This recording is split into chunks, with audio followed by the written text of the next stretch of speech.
Alright, this looks like a good spot. So hi, it's me Leo back again with another video, and today we're actually going to be doing a car video.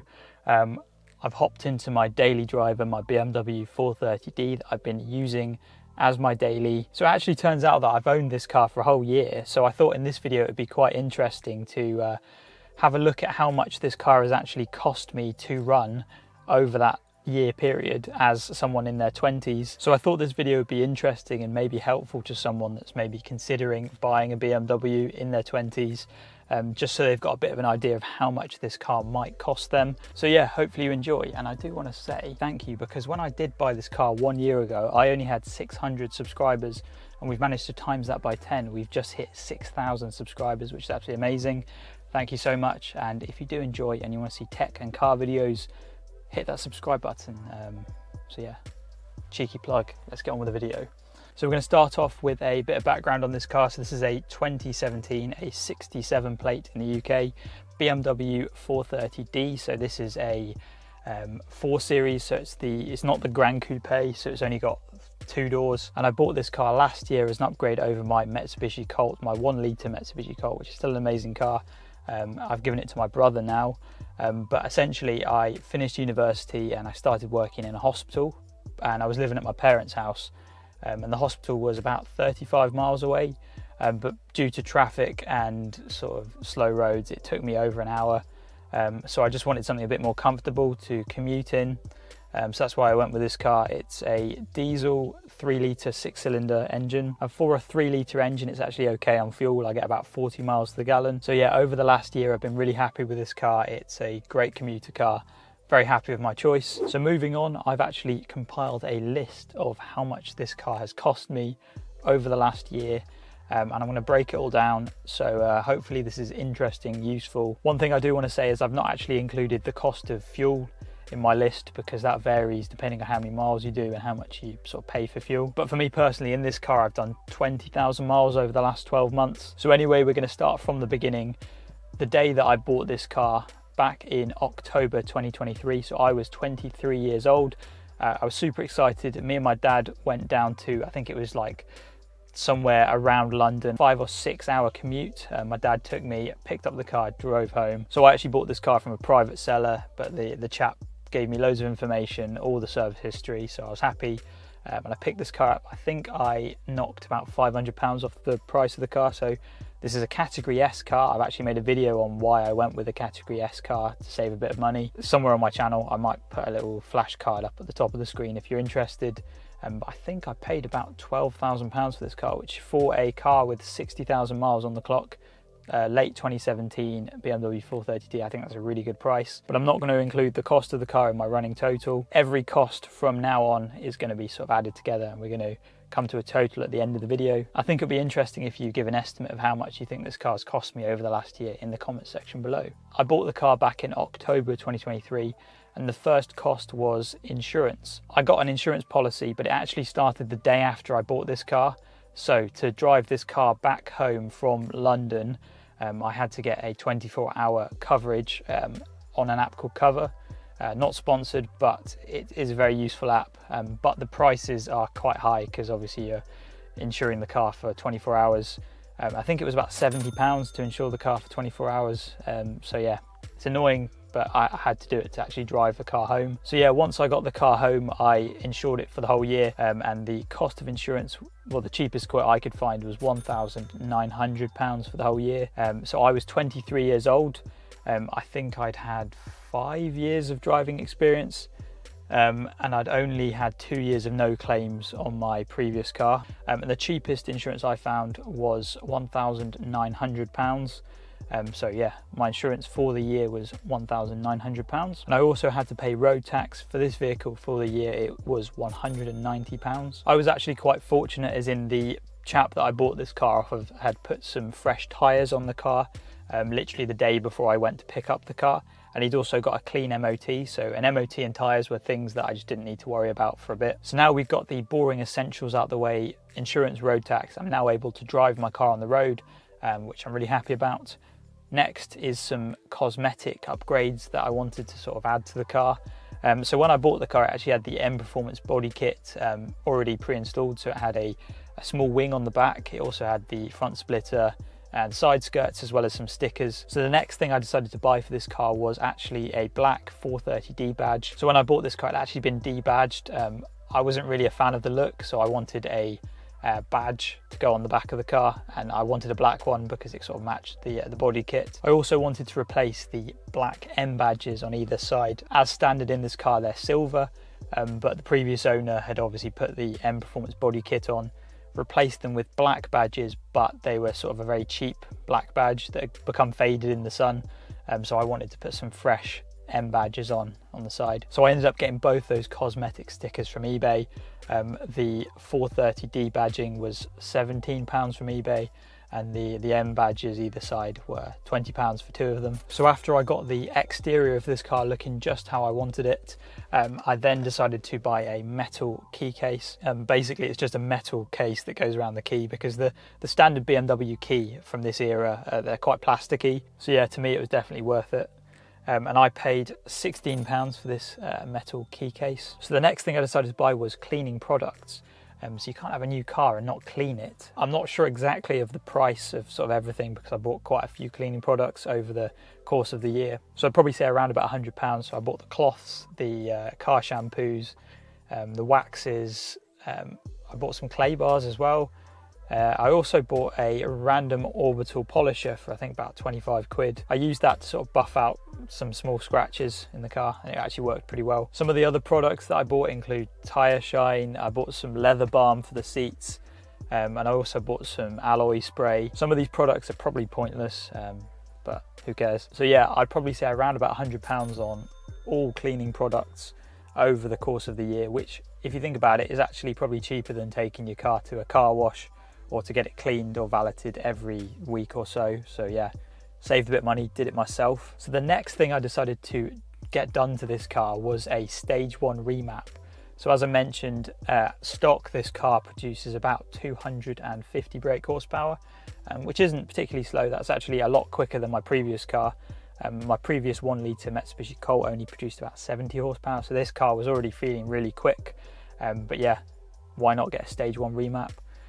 So I took it to a place called Celtic Tuning in Newquay, Cornwall. They added a stage 1 remap to this car. After the remap, I think it dynoed about 313 brake horsepower. So yeah, that's about a 60 brake horsepower increase. And yeah, I have actually noticed the difference in power. So having the stage 1 remap done and a dyno, it cost me £295. But as well as getting the remap done, I did actually have to declare the remap to my insurance company. So as I mentioned previously, my insurance was £1,900. Adding this remap and declaring it to my insurance company actually only increased my insurance by £100. So altogether, my insurance for the year was £2,000. I have enjoyed the remap, so I'm happy that I've had it done. So moving on, this is around about December time last year, and I noticed that the temperature sensor on my car had actually stopped working. It was showing like minus 30 degrees. I was like, it's the UK, it's not actually minus 30 degrees outside. So I had the temperature sensor replaced. That was about £15. Because this car sits so close to the ground, it was actually quite difficult to change it myself. So I got my mechanic down the road to change it. And I also got my car fully serviced. So that was, I think it was cabin air filter, oil change, oil filter, air filter in the engine. But I also decided to get the gearbox serviced, which is something that doesn't usually get done on BMWs. This car comes with an 8-speed ZF gearbox, which is a torque converter. And from the factory, BMW say that you don't need to service it. But on loads of forums online, from the manufacturer ZF who create the gearbox, they actually say service it. I think it's around 70,000 miles, and my car at this point had almost hit 70,000 miles. So I was like, I'm getting my car serviced anyway, might as well do the gearbox. So as I mentioned, I got an oil change, filter change, and the gearbox serviced. So that involves gearbox fluid change, and there's also, I don't know if you can see it at the bottom of the car, I'll try and show a picture of it, but there's also a tray at the bottom of the gearbox that they replace, and it has a magnet in it, and that magnet basically catches any fragments of metal that go around the gearbox fluid. So that whole tray and magnet was changed, and the gearbox fluid. So my gearbox was done. If I'm being honest, it was a bit of a pricey service. So for the temperature sensor, it was £15, as I've mentioned. For the service, of the car and the gearbox, it was £732. On this car's previous MOT, it had an advisory for one of the front bushings. So the bushings that were perished were the ones for the front control arm of the front wheels. So yeah, it was an advisory on the last MOT. So I decided to fix that. So instead of getting standard bushings, I went and bought some PowerFlex polyurethane racing bushings, which are a lot stiffer than the sort of the standard OEM bushings. So yeah, me and my dad, I say me and my dad, it was mainly my dad, fitted these polyurethane bushings to this car. The bushings were £150. Funny story, I actually bought the wrong bushings first, so I ended up paying £150 twice. So £300, but I'm not going to include that in the cost because like you're probably not going to make that mistake. So yeah, I lost a lot of money on bushings, but yeah, it has actually improved the handling of the car, so I'm actually very happy with this upgrade. So yeah, I would actually advise upgrading to polyurethane bushings if you want to sort of improve the responsiveness of the steering. It is actually a pretty good handling upgrade. So after I changed the front bushings to polyurethane, I got the front wheels aligned because I assumed that changing the bushings would sort of throw the alignment off. So I took my car to the local garage to get the front wheels realigned, and it turns out they were aligned perfectly, so that was actually free. They didn't charge me for that, which is pretty nice. So moving forward about a month or two, this is around about April 2024, I decided to protect the underside of my car. This is something you probably don't need to do to a BMW because it's got a plastic under tray anyway, but I saw an advert online and I bought a bottle of Lanoguard. It's something that people tend to use on like Land Rovers. I think it's basically just the oil from sheep's wool. And essentially you spray it underneath your car. So I bought a half a litre bottle of this stuff for about £35, and I went underneath my car and just sprayed it on any bit of metal that I could see. So yeah, I decided to protect my car with Lanoguard. So moving forward another month or two, we're around about June 2024. So this is when my car actually decided to develop its first proper fault. This wasn't actually an engine fault, so there was no check engine light like you would expect from a BMW. Unusually, this was actually an electrical fault. So this was basically the middle of summer and my car's air conditioning decided to stop working. There were a few different modules that online they said replace and it should sort of fix the issue. So I bought a couple of these parts online. I think I probably spent about I've calculated £52 on just different parts that I thought might be causing the fault. I'm just having a look at the various parts that I bought. So a cabin temperature sensor, an actuator flap motor, blower regulator unit, and a control module for the ECU. So I was able to replace 2 or 3 of those parts myself, but the control module for the ECU, the heater control module, I'd bought a replacement on eBay.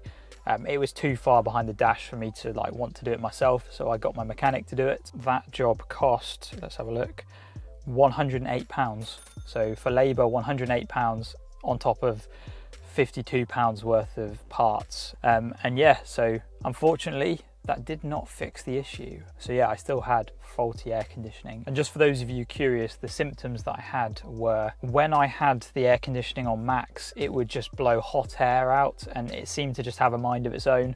Like I would go over a bump and it would just change the temperature, change which fans were on. So I wasn't really sure what was going on. To me, I thought that was the control module that was faulty, but we just replaced that and that wasn't the issue. So I took it back to the mechanic and I was like, could you just try and find out what's going on?